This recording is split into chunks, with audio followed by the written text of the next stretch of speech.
इस वीडियो में हम लोग एक्सरसाइज 3.1 का क्वेश्चन नंबर 4 का फर्स्ट क्वेश्चन सॉल्व करेंगे। ठीक है, एक मैं बताऊंगा, बाकी आप सब लोग सॉल्व कर लीजिएगा।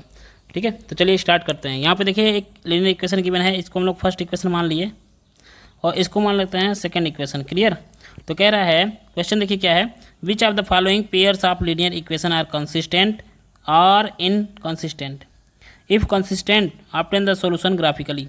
पहले तो पता करना है कि किस लीनियर इक्वेशन का जो सॉल्यूशन है वो कैसे हैं, कंसिस्टेंट है, कैसा इनका ग्राफ कैसा है, कंसिस्टेंट है या इनकंसिस्टेंट है। और कंसिस्टेंट है तो इसको हम लोग को सॉल्व करना है ग्राफिकली। तो चलिए पहले इसको पता करते हैं कि ये कंसिस्टेंट है कि नहीं। तो सबसे पहला काम होगा हमारा ए वन अपान ए टू निकालना। A1 क्या है, फर्स्ट इक्वेशन में x का कोफिशिएंट 1 है और A2 मतलब सेकेंड इक्वेशन में x का कोफिशिएंट 2 था, तो ये हो गया 1/2। ऐसे ही हम लोग निकालते हैं B1 अपान B2 की वैल्यू। तो समझ गए होंगे। अब B1 क्या है, B1 जो है फर्स्ट इक्वेशन में y का कोफिशिएंट तो 1 है और B2 है सेकेंड इक्वेशन में y का कोफिशिएंट तो ये भी 2 था, तो हो गया। अब C1 अपान C2 निकालते हैं। C1 कांस्टेंट है फर्स्ट इक्वेशन में और C2 कांस्टेंट है सेकेंड इक्वेशन में, तो ये हो जाएगा हमारा 5/10। इसको हम लोग कैंसिल करते हैं तो ये हो जाएगा 1/2। तो देख रहे हैं कि A1 upon A2 is equal to B1 upon B2 और C1 अपान C2 बन रहा है। ये कंडीशन बन रहा है हमारे पास। क्या कंडीशन बन गया, A1 upon A2 is equal to B1 upon B2 is equal to C1 upon C2। जब इस तरह का कंडीशन होगा तो बोलेंगे कि ये कंसिस्टेंट है। कैसा है, कंसिस्टेंट। अब इसको ग्राफिकली हम लोग सॉल्व करेंगे। तो देखिए ग्राफिकली कैसे सॉल्व करते थे। पहला जो इक्वेशन है हमारे पास x plus y is equal to 5, इसको क्या करेंगे हम लोग, x को y के टर्म में लिख देंगे। यहाँ पे लिखें ऐसे 5 माइनस वाई हो गया ये। क्लियर। तो अब क्या करेंगे, एक टेबल बनाते हैं हम लोग। मैंने एक वीडियो भी बनाया हुआ है ग्राफिकल मेथड करके, आप चाहें तो उसको देख सकते हैं जाके, कि ग्राफिकल मेथड में बहुत डिटेल में पढ़ाया गया है। यहाँ उतना डिटेल में मैं नहीं बताऊँगा, लेकिन समझ में आ जाएगा अगर ध्यान से आप देखेंगे तो। यहाँ पे हम टेबल बनाएंगे, यहाँ लिख देंगे x और यहाँ पे y। क्लियर। अब देखिए y की वैल्यू अगर हम लोग पुट करते हैं 2, y की वैल्यू क्या पुट किया 2, तो आ गया x की वैल्यू 3।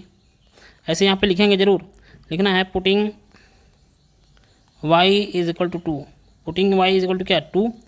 तो अब यहाँ पे पुट किए तो x इज इक्वल टू आ जाएगा आपका 5 minus 2 is equal to x की वैल्यू कितनी आ गई 3। इसी तरीके से अगर हम लोग यहाँ पे y की वैल्यू पुट कर देते हैं, कितना 3 पुट कर देते हैं, y की वैल्यू 3 पुट किए तो x की वैल्यू आ जाएगी 2। क्लियर। ये मैंने नहीं लिखा, आप लोग जरूर लिखिएगा कॉपी में। तो ये हमारा यहाँ पे 2 कोऑर्डिनेट मिल गया। देखिए यहाँ पे एक कोऑर्डिनेट मिल गया 3,2, x वाले को पहले लिखते हैं और दूसरा कोऑर्डिनेट हो गया 2,3। क्लियर। अब दूसरे वाले इक्वेशन को भी ऐसे ही सॉल्व करते हैं। दूसरा इक्वेशन क्या था हमारा, देखिए ये था 2x plus 2y is equal to कितना 10। तो हम क्या करेंगे, x को y के टर्म में लिखने की कोशिश करते हैं। तो यहाँ पे ये हो जाएगा हमारा 2x is equal to 10 minus 2y। यहाँ x इज इक्वल टू लिख सकते हैं 10 माइनस 2y अपान 2। ये हो गया। क्लियर। एक चीज़ हम और कर सकते हैं अगर चाहें तो, यहाँ से ऊपर से 2 कॉमन ले लीजिए तो यहाँ बचेगा 5 माइनस वाई, और नीचे भी 2 था, 2 से 2 क्या हो गया, कैंसिल हो गया। तो x इज इक्वल टू कितना आ गया, यहाँ भी 5 माइनस वाई ही आ गया। देख रहे हैं कि सेम ही आ गया है ना। अगर ऐसे नहीं करना, ठीक है, काट के हमने क्या किया, यहाँ पे x इज इक्वल टू कितना आ गया 5 माइनस वाई। फिर से वही बात, देखिए हम एक क्या करेंगे, टेबल बना लेंगे। हमने क्या किया, टेबल बनाया और यहाँ पे x की वैल्यू रखेंगे और यहाँ पे y की वैल्यू रखेंगे। क्लियर। तो अब देखिए ध्यान से, वही वैल्यू रखेंगे तो अगर हम रखते हैं तो यहाँ पे 2 रखें तो यहाँ पे 3 आ गया, फिर से यहाँ पे 3 रखें तो यहाँ पे 2 आ गया। अब ग्राफ यहाँ भी क्या बन गया, वही कोऑर्डिनेट मिला हमको 3,2 और यहाँ भी क्या मिल गया 2,3, सेम कोऑर्डिनेट मिला।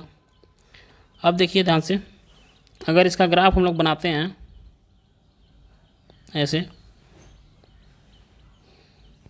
इसको हम लोग 0 डिग्री पहले कर लेते हैं सही से। ठीक है। अब यहाँ पे एक और लाइन ड्रा कर लेते हैं, ये वाई एक्सिस हो जाएगा आपका। ठीक, ये था आपका एक्स एक्सिस और ये था वाई एक्सिस, है ना। तो यहाँ पे ये होता है हमारा ओरिजिन, ये ओरिजिन होता है। यहाँ पे आ जाएगा +1, यहाँ पे +2।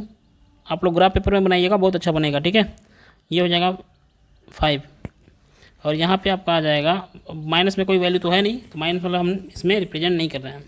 और वाई वाले पे कर लेते हैं तो ये हो जाएगा, देखिए 1 2 3 4 और 5 तक रहने देते हैं। क्लियर।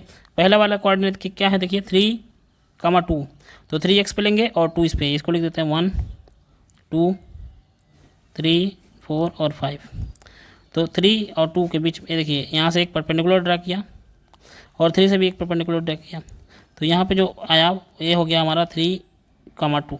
अब 2, 3 था तो यहाँ पे x पे 2 ले लिए और y पे 3 ले लेंगे, तो यहाँ से एक परपेंडिकुलर 3 से ड्रा करेंगे और 2 से भी ड्रा करेंगे, जहाँ दोनों एक दूसरे को इंटरसेक्ट करें ये यहाँ पे किए, तो ये हो गया हमारा 2, 3 और दोनों का ही सेम कोऑर्डिनेट आया हुआ है, तो यही हो जाएगा।